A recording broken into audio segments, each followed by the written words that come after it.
ಬೆಂಗಳೂರಿನಲ್ಲಿ double murder ಆಗಿರೋದರ update ಲಭ್ಯ ಆಗ್ತಾ ಇದೆ. ಯಲಹಂಕದಲ್ಲಾಗಿರುವಂತಹ ಡೀಟೇಲ್ಸ್ ಇದು.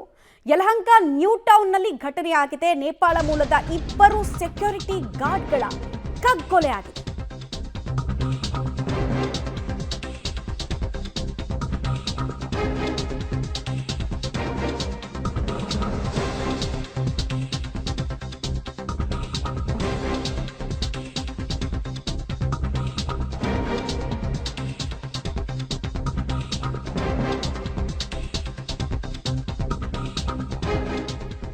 ನೇಪಾಳ ಮೂಲದ ಇಬ್ಬರು ಸೆಕ್ಯೂರಿಟಿ ಗಾರ್ಡ್ಗಳನ್ನು ಅತ್ಯಂತ ಭೀಕರವಾಗಿ ಹತ್ಯೆ ಮಾಡಲಾಗಿದೆ. ಡಬಲ್ ಮರ್ಡರ್ಗೆ ಬೆಂಗಳೂರಿನ ಜನ ಬೆಚ್ಚಿ ಬೀಳ್ತಾ ಇದ್ದಾರೆ. ಅದರಲ್ಲೂ ಕೂಡ ಯಲಹಂಕ ನ್ಯೂ ಟೌನ್ನಲ್ಲಿ ಆಗಿರುವಂತಹ ಘಟನೆ ಇದು. ವಿಕ್ರಮ್ ಇವರಿಗೆ 33 ವರ್ಷ ವಯಸ್ಸಾಗಿತ್ತು. ತೂರಿ ಇವರಿಗೆ 21 ವರ್ಷ ವಯಸ್ಸು. ಕೊಲೆಯಾದಂತಹ ಸೆಕ್ಯೂರಿಟಿ ಗಾರ್ಡ್ಗಳು ಇವರೇ ಅನ್ನೋದು ಐಡೆಂಟಿಫೈ ಮಾಡಲಾಗ್ತಾ ಇದೆ. ಪಾರ್ಟಿ ಮಾಡ್ತಾ ಗಲಾಟೆ ಮಾಡಿಕೊಂಡು ಕೊಲೆ ಆಗಿರುವಂತಹ ಶಂಕೆ ಪ್ರಾಥಮಿಕವಾಗಿ ವ್ಯಕ್ತ ಆಗ್ತಾ ಇದೆ. ಸ್ಥಳಕ್ಕೆ ಯಲಹಂಕ ನ್ಯೂ ಟೌನ್ ಪೊಲೀಸರು ಭೇಟಿ ಕೊಟ್ಟು ಪರಿಶೀಲನೆಯನ್ನ ನಡೆಸ್ತಾ ಇದ್ದಾರೆ.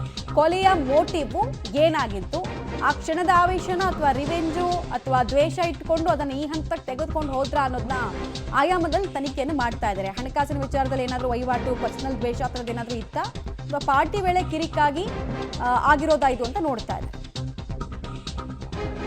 ಡೀಟೇಲ್ಸ್ ಕೊಡ್ತಾರೆ ನಾಗೇಶ್.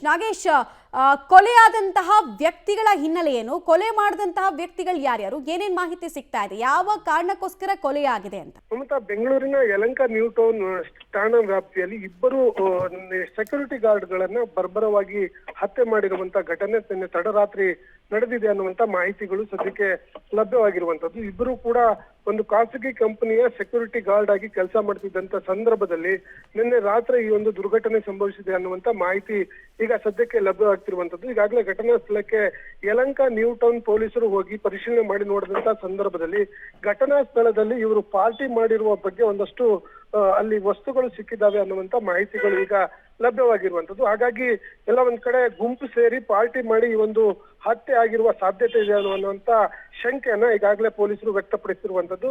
ಹಾಗಾಗಿ ಘಟನೆ ಸುತ್ತಮುತ್ತ ಇರುವಂತ ಸಿಸಿಟಿವಿಗಳನ್ನ ಪರಿಶೀಲನೆ ಮಾಡುವ ಕೆಲಸ ಮಾಡ್ತಿರುವಂತದ್ದು. ಸದ್ಯ ಎಷ್ಟು ಜನ ಕೂತು ಈ ಪಾರ್ಟಿ ಮಾಡಿದ್ದಾರೆ ಅನ್ನುವಂಥದ್ರ ಬಗ್ಗೆ ಯಾವುದೇ ಮಾಹಿತಿಗಳು ಕೂಡ ಲಭ್ಯವಾಗಿಲ್ಲ. ಹಾಗಾಗಿ ಪೊಲೀಸರು ಅಕ್ಕಪಕ್ಕದ ಸಿಸಿಟಿವಿ ಪರಿಶೀಲನೆ ಮಾಡಿ ಆರೋಪಿಗಳು ಯಾರು ಅನ್ನುವಂಥದ್ದನ್ನ ಪತ್ತೆ ಹಚ್ಚುವ ಕೆಲಸವನ್ನ ಮಾಡ್ತಿದ್ದಾರೆ ಅನ್ನುವಂತ ಮಾಹಿತಿಗಳು ಸದ್ಯಕ್ಕೆ ಗೊತ್ತಾಗ್ತಿರುವಂತದ್ದು. ಒಟ್ಟು ಕೊಲೆ ಆಗಿರುವಂತ ಇಬ್ಬರು ವ್ಯಕ್ತಿಗಳು ಕೂಡ ಸೆಕ್ಯೂರಿಟಿ ಗಾರ್ಡ್ ಆಗಿ ಕೆಲಸ ಮಾಡ್ತಿದ್ರು. ಅವರು ನೇಪಾಳ ಮೂಲದ ವ್ಯಕ್ತಿಗಳು ಅನ್ನುವಂತ ಮಾಹಿತಿಗಳು ಸದ್ಯ ಲಭ್ಯವಾಗಿದೆ ಅನ್ನುವಂತ ಮಾಹಿತಿ ಇರುವಂತದ್ದು.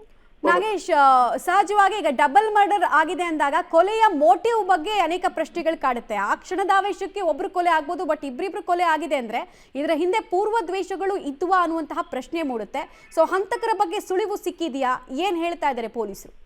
ಖಂಡಿತ ಮಮತಾ, ಈಗಾಗಲೇ ಘಟನಾ ಸ್ಥಳಕ್ಕೆ ಪೊಲೀಸರು ಹೋಗಿ ನೋಡಿದಂತ ಸಂದರ್ಭದಲ್ಲಿ ಇನ್ಸಿಡೆಂಟ್ ನಡೆದಿರುವ ಸ್ಥಳದಲ್ಲಿ ಒಂದಷ್ಟು ಪಾರ್ಟಿ ಮಾಡಿರುವಂತ ಸಂದರ್ಭ ಕಂಡು ಬರ್ತಾ ಇರುವಂತದ್ದು. ಅದಕ್ಕೆ ಪೂರಕವಾದಂತ ಒಂದಷ್ಟು ಸಾಕ್ಷ್ಯಗಳು ಕೂಡ ಸಿಕ್ಕಿದಾವೆ ಅನ್ನುವಂತ ಮಾಹಿತಿಗಳು ಇರುವಂತದ್ದು. ಆದ್ರೆ ಘಟನಾ ಸ್ಥಳದಲ್ಲಿ ಎಷ್ಟು ಜನ ಕೂತು ಪಾರ್ಟಿಯನ್ನ ಮಾಡಿದ್ದಾರೆ ಅನ್ನುವಂಥದ್ರ ಬಗ್ಗೆ ಇನ್ನೂ ಕೂಡ ಪೊಲೀಸರಿಗೆ ಯಾವುದೇ ರೀತಿಯ ಕ್ಲಾರಿಟಿ ಸಿಗ್ತಾ ಇಲ್ಲ. ಹಾಗಾಗಿ ಅಕ್ಕಪಕ್ಕದಲ್ಲಿರುವಂತ ಸಿಸಿಟಿವಿ ಪರಿಶೀಲನೆ ಮಾಡುವ ಕೆಲಸಕ್ಕೆ ಈಗಾಗಲೇ ಪೊಲೀಸರು ಮುಂದಾಗಿದ್ದಾರೆ ಅನ್ನುವಂತ ಮಾಹಿತಿ ಇರುವಂತದ್ದು. ಸಿಸಿಟಿವಿ ವಿಜುವಲ್ ಸಿಕ್ತೆ ಅಲ್ಲಿ ಗೊತ್ತಾಗುತ್ತೆ ಎಷ್ಟು ಜನ ಸೇರಿ ಪಾರ್ಟಿ ಮಾಡಿದ್ದಾರೆ, ಮತ್ತೆ ಪಾರ್ಟಿ ಮಾಡುವಂತ ಸಂದರ್ಭದಲ್ಲಿ ಏನಾಗಿದೆ ಅನ್ನುವಂಥದ್ರ ಬಗ್ಗೆ ಒಂದು ಮಾಹಿತಿ ಸಿಗುವ ಸಾಧ್ಯತೆ ಇದೆ ಅನ್ನುವಂತ ಕಾರಣಕ್ಕಾಗಿ ಪೊಲೀಸರು ಪರಿಶೀಲನೆ ಮಾಡ್ತಿದ್ದಾರೆ ಅನ್ನುವಂತ ಮಾಹಿತಿಗಳು ಈಗ ಸದ್ಯಕ್ಕೆ ಗೊತ್ತಾಗ್ತಿರುವಂತದ್ದು. Mamata, okay, right. ಧನ್ಯವಾದ ತಮ್ಮೆಲ್ಲ ಮಾಹಿತಿಗಾಗಿ ನಾಗೇಶ್. ಸದ್ಯಕ್ಕೆ ಪರಿಚಿತರೇ ಸೇರಿಕೊಂಡು ಪಾರ್ಟಿ ಮಾಡಿ ಪಾರ್ಟಿಯಲ್ಲಿ ನಡಿಬಾರದ ಕುಕೃತ್ಯವನ್ನ ಎಸಗಿ ಸ್ಥಳದಿಂದ ಕಾಲ್ಕಿತ್ತಿದ್ದಾರೆ ಅನ್ನೋದು ಗೊತ್ತಾಗ್ತಾ ಇದೆ.